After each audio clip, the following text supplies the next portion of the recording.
where the shadows play. Steve and Michael begin lighting up the way. Abnormal investigations, whispers in the trees. With boots on the ground, I'm chasing mysteries.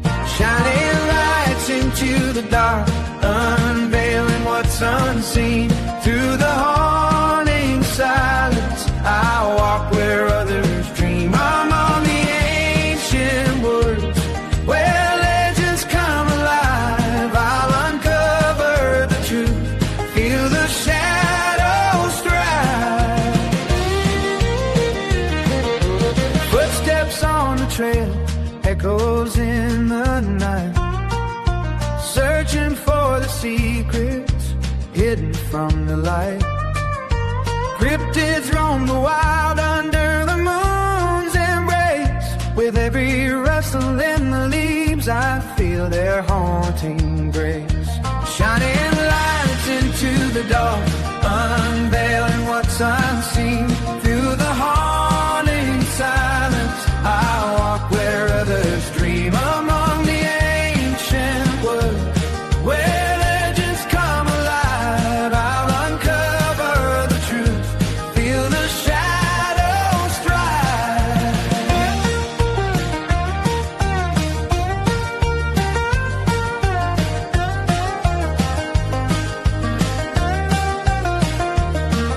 Each night a new adventure in the depths of the unknown. With passion in my heart, I'll walk this path alone. But with every discovery, I know I'm not afraid. For in the woods of wonder, true wonders are made. Shining lights into the dark, unveiling what's unseen. Through the haunting silence, I'll walk where others dream. Among the ancient woods, where legends come alive, I'll uncover the truth, feel the shadows strike. So here's to the night where the strange comes to be. With boots firmly planted on where I'm meant to be.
Hello, everyone. Welcome to Abnormal Investigations. I hope everybody's doing all right tonight.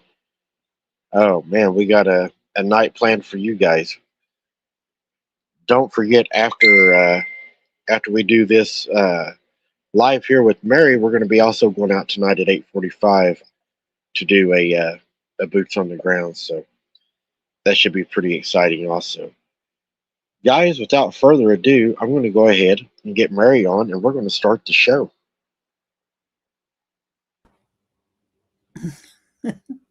Hi, Hello. How are you? real good. How are you doing? Doing good. I wish it was cooler, but it's been hot. Yeah, it cooled down here today. I'm having to wear a little jacket. It's been, oh, yeah, it was, I think yesterday it was like 90 here. Said it felt like 106. Oh, Yeah. Yeah, we've had a lot of humidity. We've had a lot of storms, though, here yep, lately, too. So, yep, yep. Same here in so, Pennsylvania.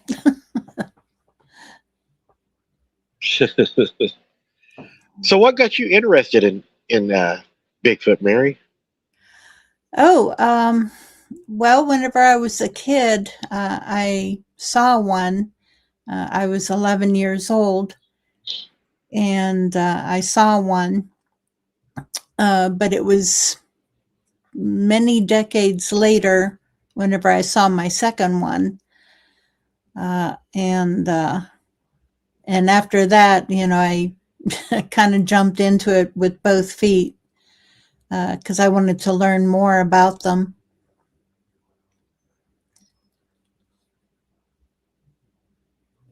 You know, you say that you had your encounter young, and I thought that was interesting, too, because my mom, whenever she was young, she had her encounter at like, 11 or 12 years old.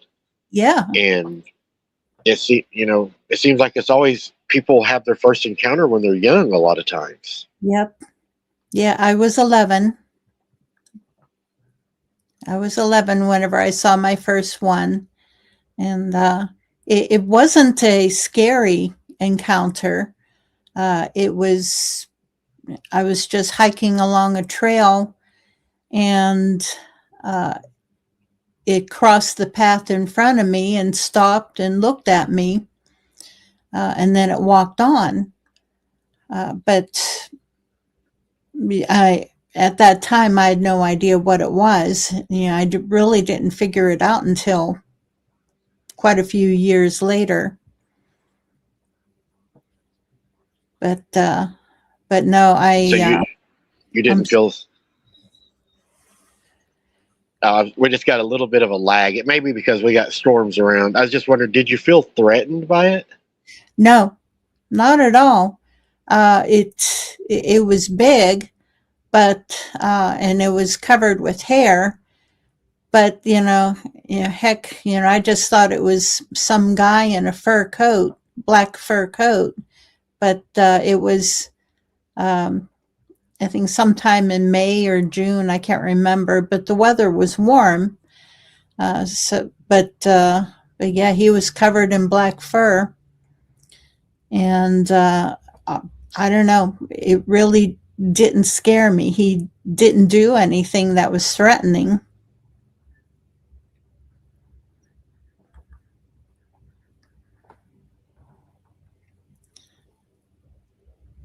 And they kind Was of, he? I was just gonna say, was he pretty big? Was he like a taller, bigger one, or? well, to a short 11-year-old, he was very big. Right. Yeah, he had kind of a husky build. And really, that's about all I can say about, all I can say is, he was much taller than me, but he had a husky build. And his face kind of reminded me of a Neanderthal. And I think that's why it kind of stuck in my head, for all these years, that, here it is. Right. So he didn't have like the snout like everybody talks about. No, no, there was no snout. No, just the heavy brow and, just, I don't know. To me, he looked like the movie Neanderthals.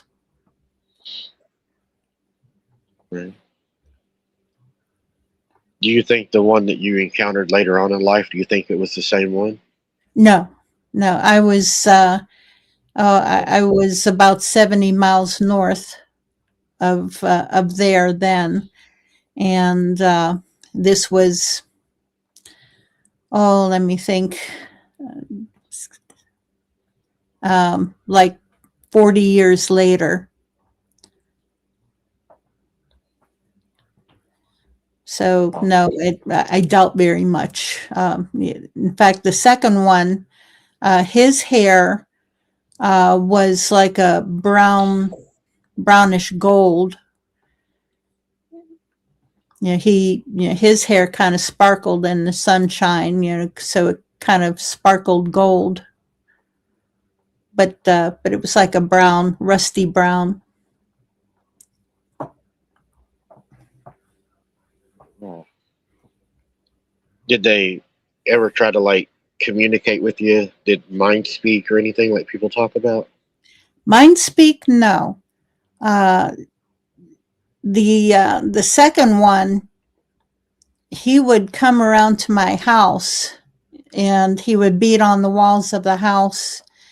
And I heard him probably talking to another one in the what do they call it, samurai chatter. I heard two of them talking that. Scared silly. No, I did not smell them, not at that time, but I have smelled them. Sharon, thank you.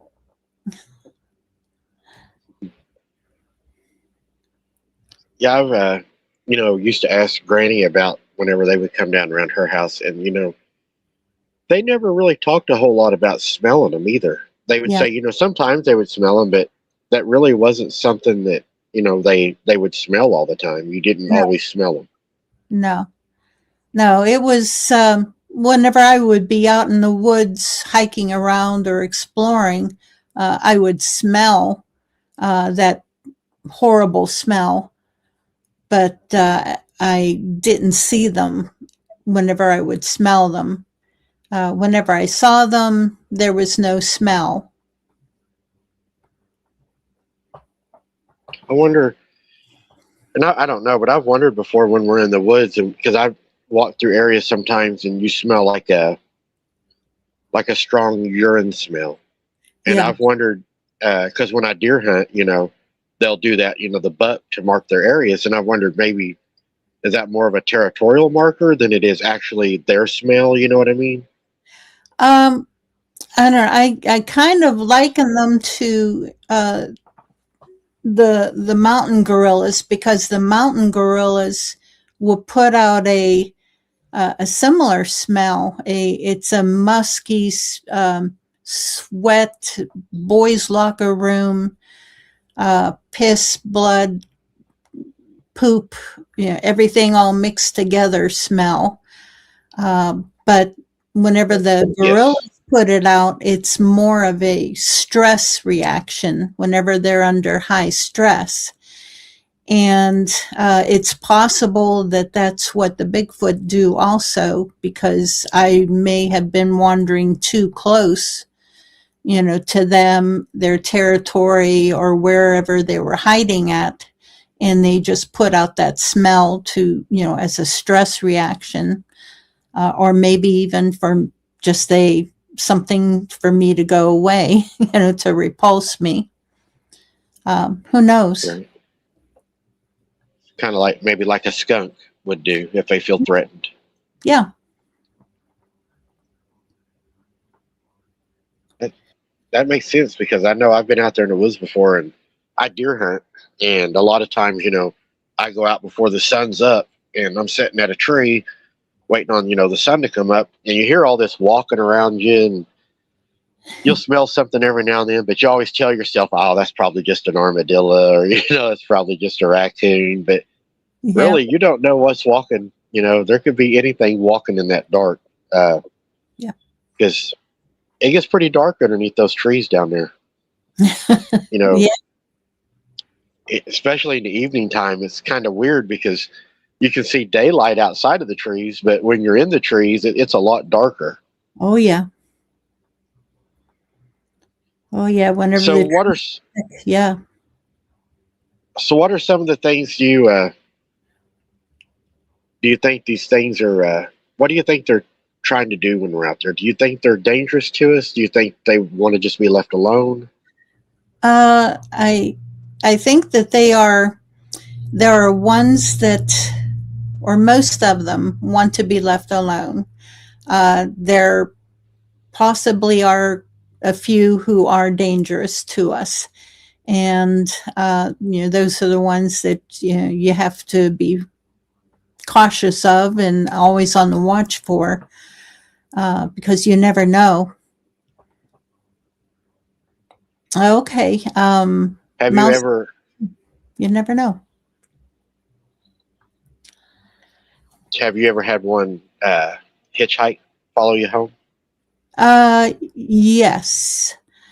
Yeah, there was one, I was only maybe a mile from home at this time, and this was early days whenever I was being stupid, and that TV show was on, the Not Finding Bigfoot TV show.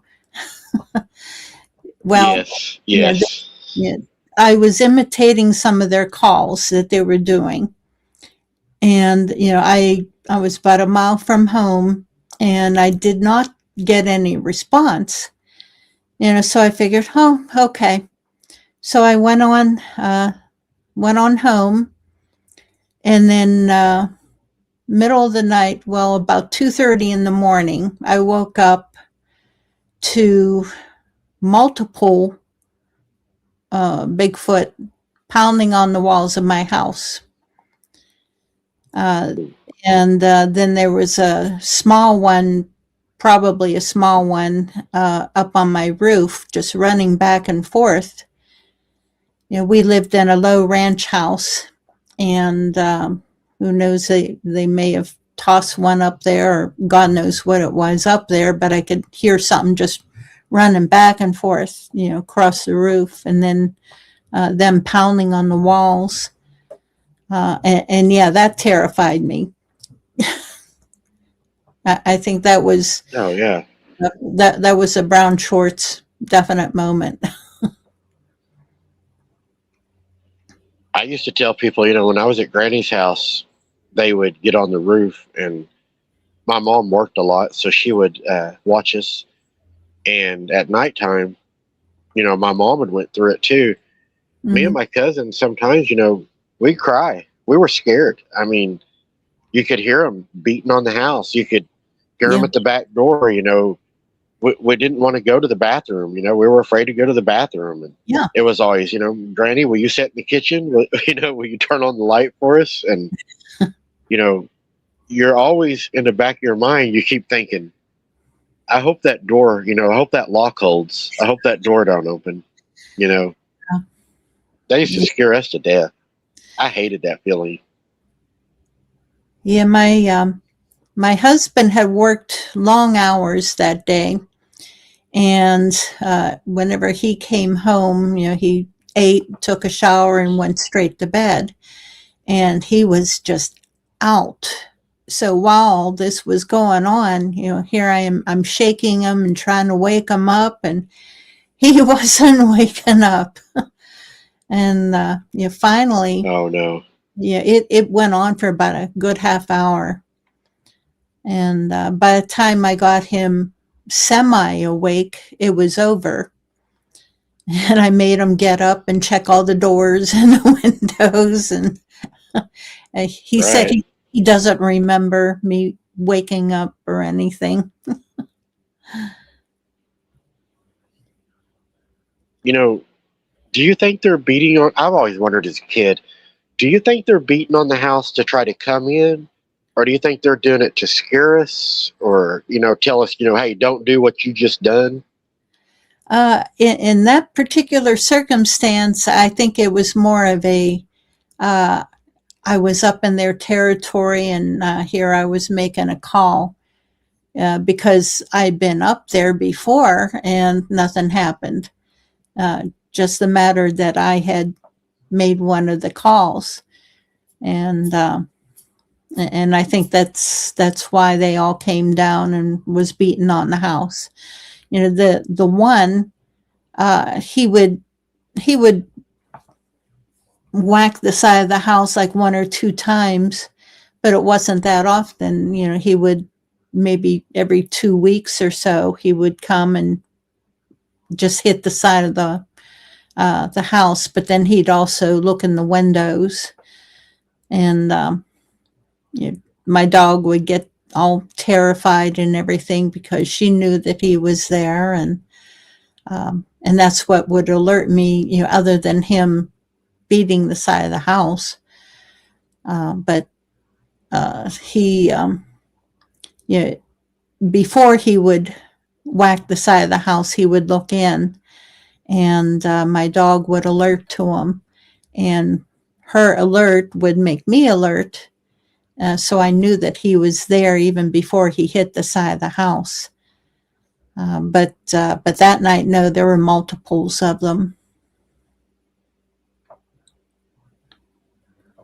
You know, we always, growing up, and I guess my mom and then, they did too, we had a kind of just a routine that whenever sundown was coming, we would go in the house and Granny would, she used to make quilts, Mm-hmm. and she made quilts to cover the windows so they couldn't see our shadows. And we would lock the windows, put the quilts over the windows, lock the doors, and it was pretty much quiet time. We knew that we had to be quieter because we had to listen. Yep. And it was just like a whole different, you don't go outside at dark, right? And we would just stay in the house. And could you hear them breathing? Sometimes we could hear them breathing outside the walls or the windows. Yeah. No, not really.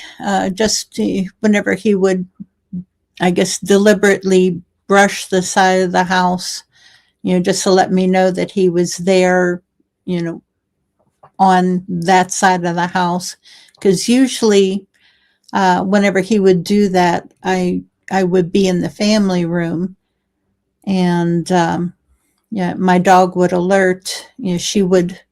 She would be laying there by the back door, by the back patio door, and her hackles would go up, and she would give like a very soft whine, a mixture of a whine and a growl, and then she would crawl backwards until she was huddled up against my legs, just shaking in total terror.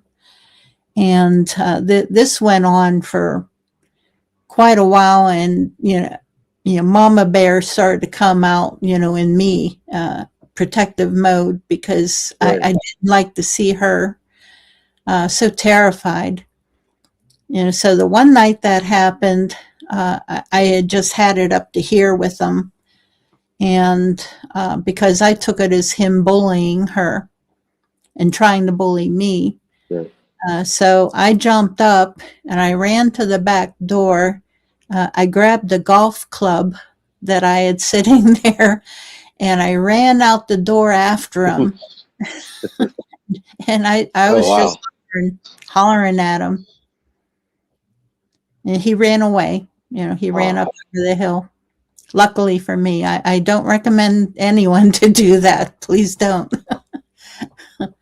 I think he was just more That startled. took a lot of that took a lot of guts. He probably didn't know what was going on. He No. probably got surprised that night. Yes. Wow. No, I'll tell you yes, a weird story.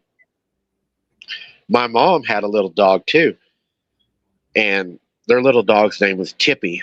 It was just a little dog that they kept in the house, and then outside they had a dog, and it was like a shepherd. It was like a white shepherd, and the dog outside, it did not like what was coming up there. Now, mhm. they had several different things come up to the house. It wasn't just a Bigfoot. And I'll tell you about that here in a minute and see what you think. But the little dog, the weird thing was the little dog, whenever whatever it was would come up, the big dog would get mad and angry and it would end up running off somewhere. They said it would just leave. It wouldn't stay around. Now, the little dog, though, would go to the front door and it would whine and scratch at the door. And Mom said one night, whenever they came up to the house, it was storming. And she said the harder it stormed, the worse they were. You would think it would be opposite. Yeah. But she said it was really storming that night. It was really raining. And that little dog, she said, was having a fit to go outside. So Granny opened the door and let the dog out. And the dog was out for 30, 45 minutes. And they hear scratching at the door. They opened the door and let the dog back in. And they said that dog was bone dry. And there's more to the story I'll tell you later. I can't tell you right here. But let's just say Bigfoot was very interested in that little dog. Huh. And that little dog was not afraid. It always wanted to go outside. And they always said they think that whatever it was taking care of that little dog when it would go outside. Yeah, apparently so. That's unusual. Wow. No, what color was the dog? The little dog that they had in the house, it was just like I think she said it was like a terrier, so probably like white and black. Oh, okay. Yeah, because I know occasionally you'll see white dogs, pure white dogs, with them for whatever reason. But a mixed one, I don't know. Interesting. That's interesting. Well, that's interesting you said that, because the dog that was outside, my granny and my uncle was living there at the time. He used to raise white German shepherds. Okay. So that's interesting. Yeah. I didn't know that. Yeah, you'll hear reports now and then, of people seeing a white dog with them or near them. I'll have to. Well, that brings a whole new thing now. So if you're out in the woods and you hear a dog barking and you have got something going on, you have to start looking for a white dog. Which, yeah, man, that's really interesting, because it never bothered the chickens and stuff. It only bothered the chickens one time. It didn't bother the pigs or the cows, or it didn't bother the garden.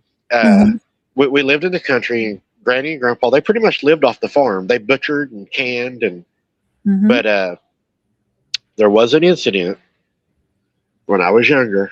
I'm pretty sure that I shot one, and there was a lot of blood. And that night we were in the house, and it was one of the very few nights, but the back of Granny's house was pretty short. It was an older house that had burnt once, and they had to rebuild the back.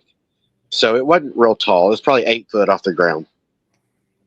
And something started beating on that back door louder than we had ever heard before in our life. It scared us to death.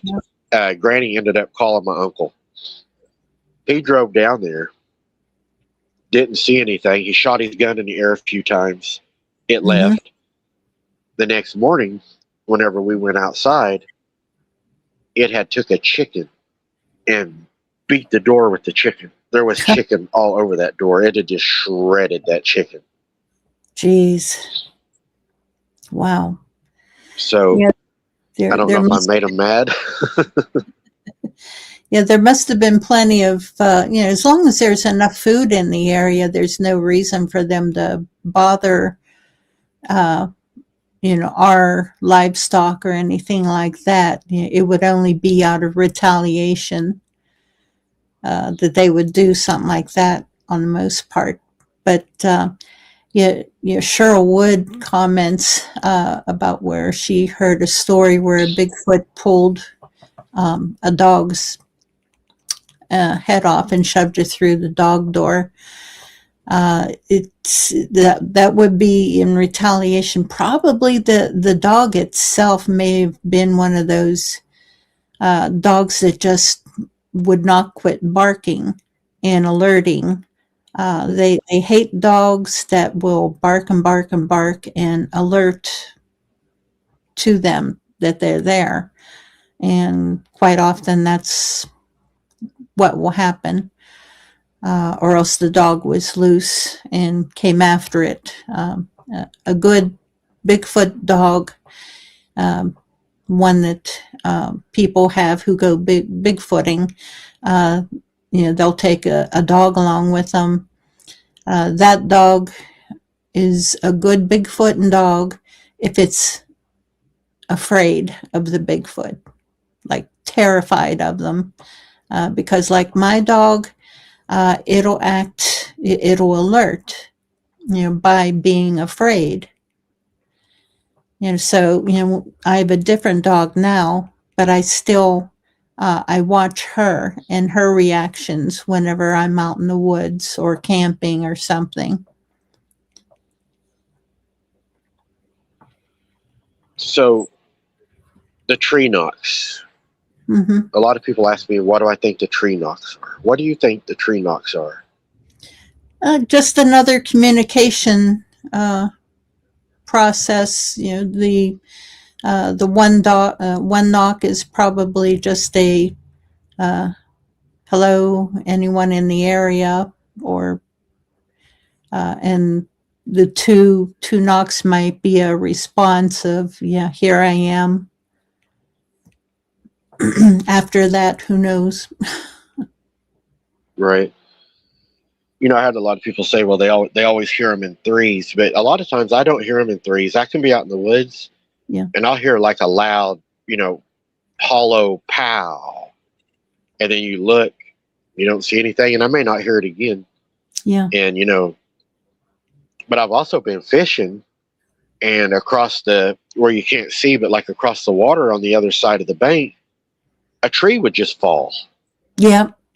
And there's no wind, and you're like, that was weird, and then Mom looks at me and she's like, what do you think that was? I'm like, I don't know.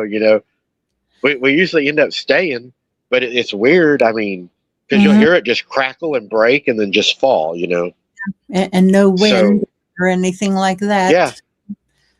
Nothing going on.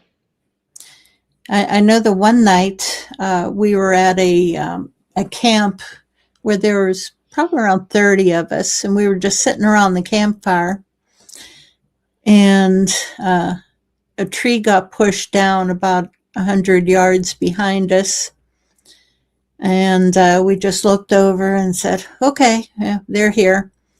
And then a second tree went down, and it's like, okay, they're trying to get our attention. And after all was said and done, they pushed down about 5 trees that night because we were not moving away from that campfire. We were busy talking. Right. We were probably in their hunting area, most likely, which is why they wanted us to go away. And we weren't going away, and we figured, hey, we're busy. You can wait.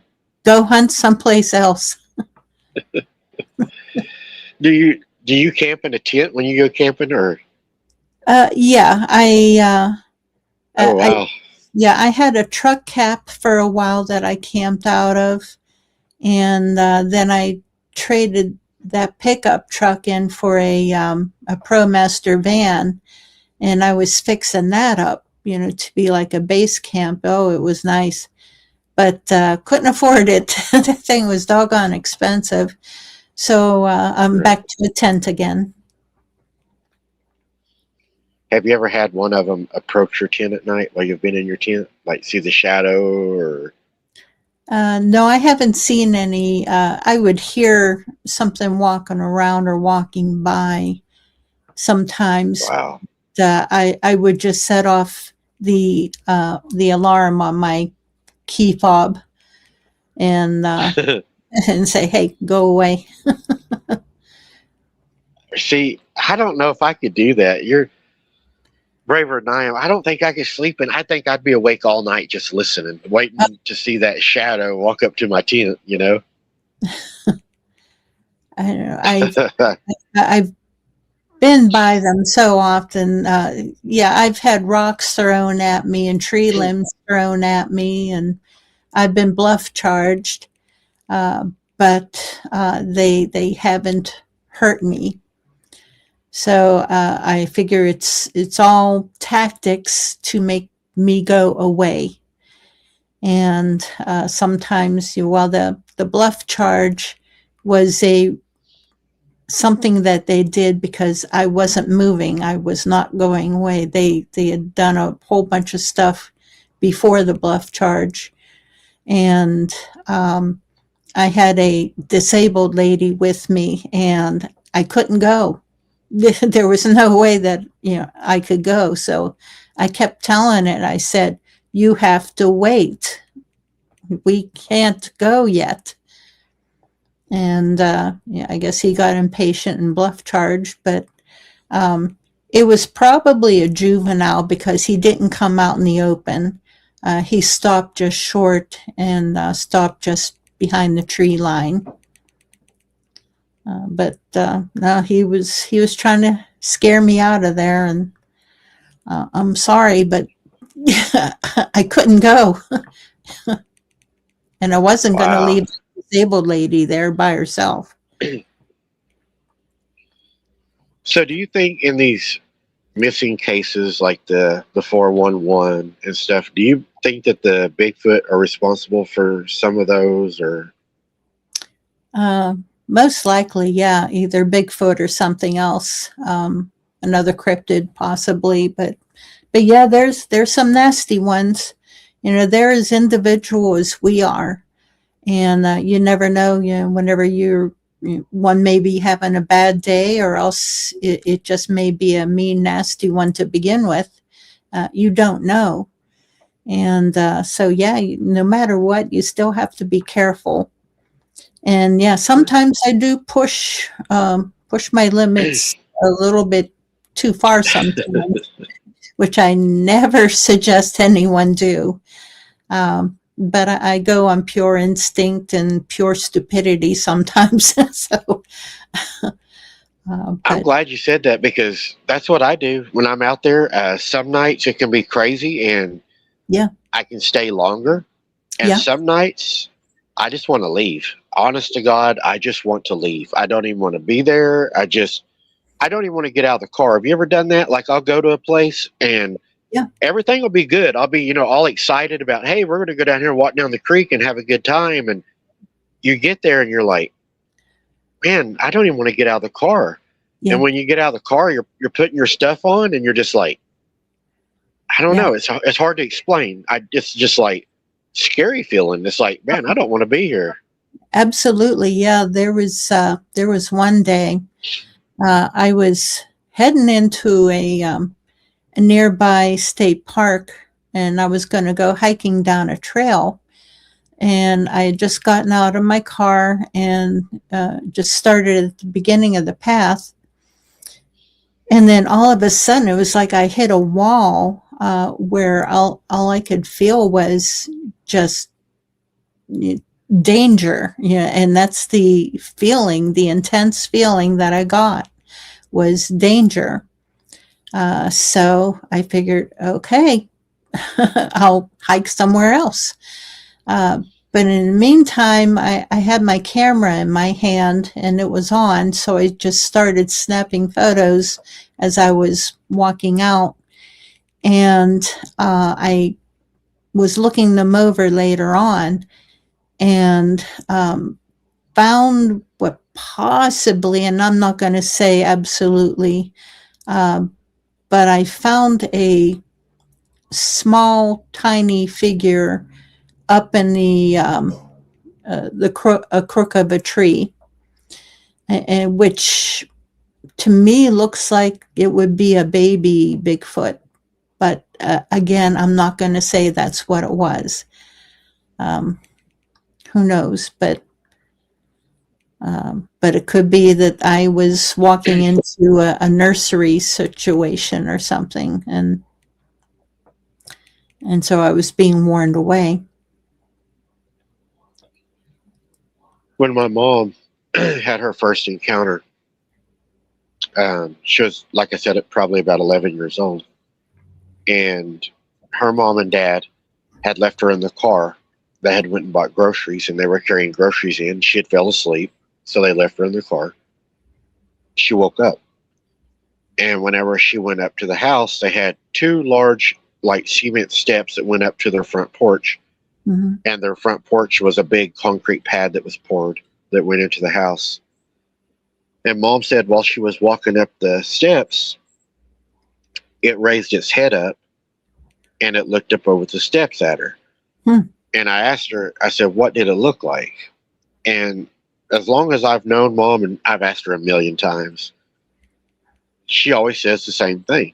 She says, I really don't know what it was. She said, if I had to guess, she said, I would say it was a werewolf, but she said it didn't look like a werewolf out of the movies.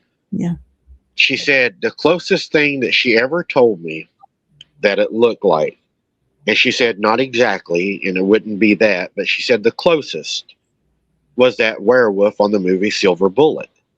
Oh, okay. She said that was a lot like what she saw. And she said it took its head and it just laid its head up on the step and looked at her.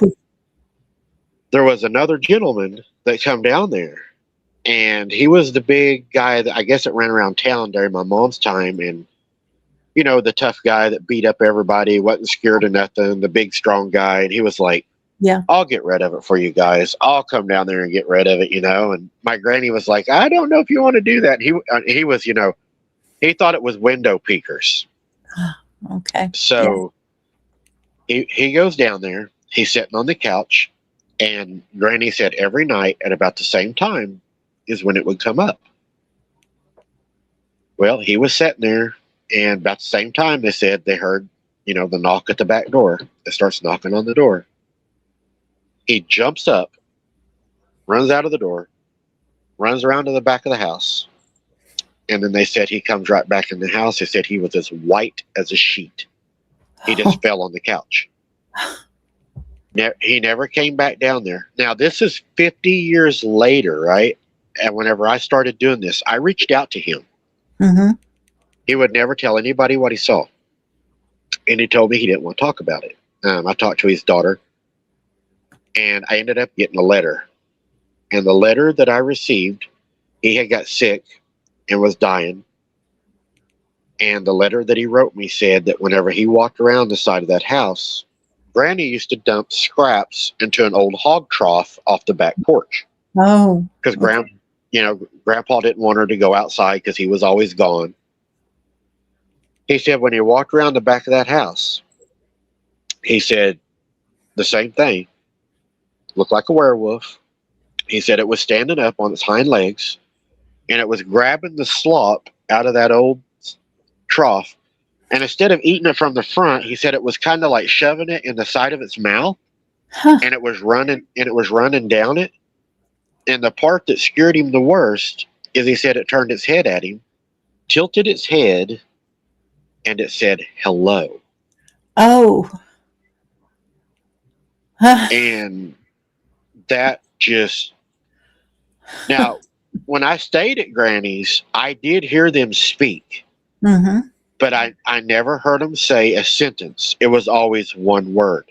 Yeah. And they always felt like it was after my mom. It was always the worst when my mom was there. When my granny had a stroke, all the girls were 6 girls. They would rotate taking care of Granny. Mm-hmm. When my mom would stay, it was hell. I mean, it beat on the house. It would rattle the doorknobs. So I slept in my mom's bed one night to stay with her so she didn't have to stay alone, and she slept in the front room. and there was an old water cooler in the window, the old time water cooler. Yeah. And I was laying there, and you could see out the bottom crack of it, the yard light was on, so you could see the light, around the crack of it. And all of a sudden, that crack goes black. And something says through that window in a weird monster voice, my mom's name. It goes like, Kay, like that. Oh, my goodness. That scared the hell out of me. And, but whatever it was, it would stand out on the front sidewalk. And now this is back when my mom was a kid in the 50s. It would stand on the front sidewalk, and it would hold its hand out. And my granny would usually have the door open because they didn't have, an air conditioner. Yeah. And they said it would do its hand like this, and it would call my granny's name like it wanted her to come here. Oh, geez. And, oh, yeah. They done all kinds of sheriff reports. Our actual sheriff done a report of him shooting at a Bigfoot jumping out of a barn out of the hay out of the top. He done an actual report. There's an actual report where him and the undersheriff fired at it. So, but it didn't look like a Bigfoot. I asked Mom about that, and I don't know if you heard this. That's what I was going to ask you. I'm Cherokee. My great-grandpa was full-blood Cherokee. And it was always weird because Granny would always tell us about Bigfoot. She would say, you don't really got to worry about him. As long as you leave him alone, he'll leave you alone. She'd say he might make some noises, or he might throw something, or, something mischievous. But she said, as long as you got a fire or you don't mess with him, he's probably not going to bother you. But then she would always end that story with, those other things will, though. Yeah. Oof. Yeah, I don't want to see one of those other things. No, thank you. I have trouble. I don't know if you have. Whenever you go out and say you're doing an investigation, do you ever capture spirits or demons sometimes? I have seen orbs, but anything other than that, no. Yeah, I don't. Yeah, I don't get into that side of the paranormal. Right. See, I don't either. I don't like that. I try to stay away from that. And yeah, it seems like whenever we go out, and I do like what you were talking about, I'll take photos and most of the time I have to give credit to my viewers. They're the ones that find it because I normally don't go back and watch my videos. Yeah. I don't. I don't either. And they'll send me stuff. They'll say, did you see this? It was right by you, or did you? And some of that stuff, it's like, I don't know, it just gives you goosebumps. You're like, what is that? Yeah. Yeah. Was that really something, or? Right. Yeah, you wonder. I always try to say, surely that was pareidolia, right? I always try to talk myself into that. Yes. Yep, exactly. So what do you do whenever you investigate? Like, how do you do it whenever you go out? What are some of the things that you do? Oh, I just, I can't investigate. I can't hike out in the woods anymore. I'm disabled now, but whenever I did, and anymore, I just stay in the vehicle and I investigate from there. But whenever I could go hiking out in the woods, yeah, I would just hike along, but I would stop now and then, and I would pay attention more to what was off to the side, maybe like 50 yards off, off the trail, but paralleling the trail, because usually that's what they'll do. They'll be about 50 yards off. And so I would pay attention to any signs out around the 50-yard mark, any possible tree structures, or it's just very seldom that I would find a print along a trail or anything, but, it would happen now and then. What about the bent trees? You think that has anything to do with them? I find a lot of bent trees. Yeah. Yeah, I would find a few, and most of them I could just, there was enough doubt about it, from snow load or wind damage or something like that. It was very seldom that I would find one that I could say possibly Bigfoot, uh, you know, sign or whatever communication. I suppose territorial sign is what I figure they are. But yeah, there I would find X trees that would be dragged into an X structure,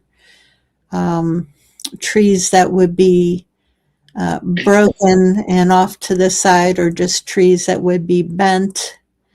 And the ones that would be bent over and pinned to the ground, I would pay closer attention to what was pinning the top of it, down, rather than, was it something that fell from above that's pinning it down, or was it something that was deliberately brought and placed there and pinning the top down?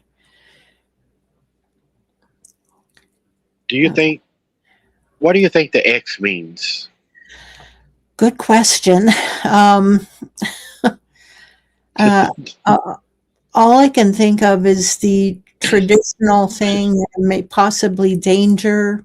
It's just another territorial sign, maybe more of an urgency sign. But who knows? We don't know. Some people say I guess they have found things underneath the X's, I've never. The other night, I had something weird happen. I can't explain it. I went out.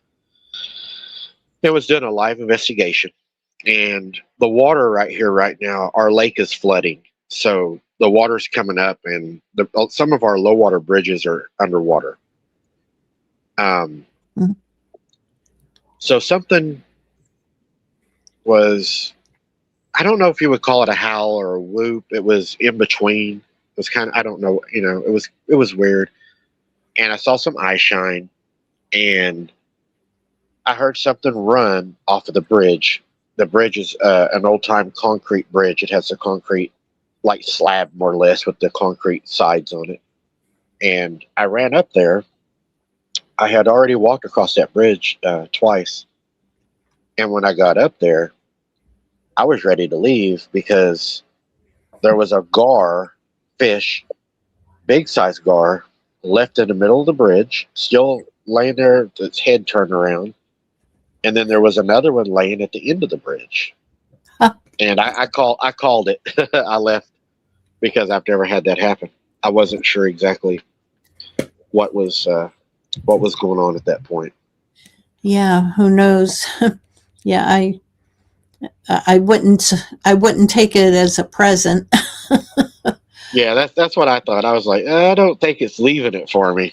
Yeah, you haven't struck up a relationship, so why would they be leaving you a present? But right. And I wonder sometimes, and I tell people, we drive down there as investigators, and we don't know what's been going on there all day.